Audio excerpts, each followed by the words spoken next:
వేయించి పెట్టుకున్న సేమియా ఉప్మా కోసం. అదే బెంగళూరు నుంచి పొద్దున 6కి వచ్చినాను కదా, కృష్ణయ్యకి 2 రోజులు ఏం ప్రసాదం పెట్టలేదు, అందుకని ఫాస్ట్గా చేస్తాను. కొద్దిగా ఫాస్ట్గా చేస్తాను నేను. తరిగి పెట్టుకున్న పచ్చిమిరపకాయలు, టమాటాలు. స్వామికి కృష్ణ ప్రసాదం పెట్టేటప్పుడు ఎర్రగడ్డ వేయను కదా, ఎర్రగడ్డ వేయలేదు.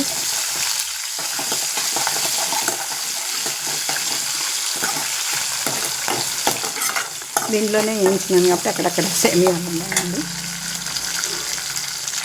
దాంట్లోనే వేయించినాను. కరివేపాకు. మీరు సేమియా ఉప్మాలో కూడా పసుపొడి వాడతారా అనుకోవచ్చు.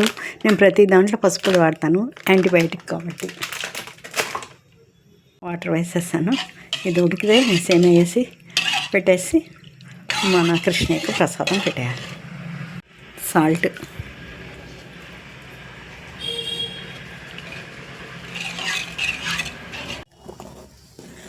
ఉడుకుతుంది. వేయించి పెట్టుకున్న సేమియా వేసేసాను.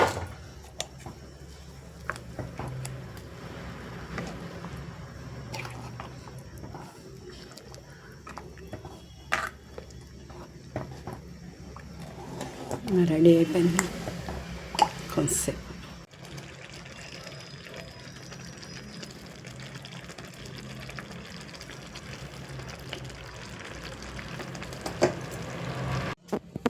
ఇదండి ప్లేట్లో స్వామికి ఉప్మా పెట్టాను.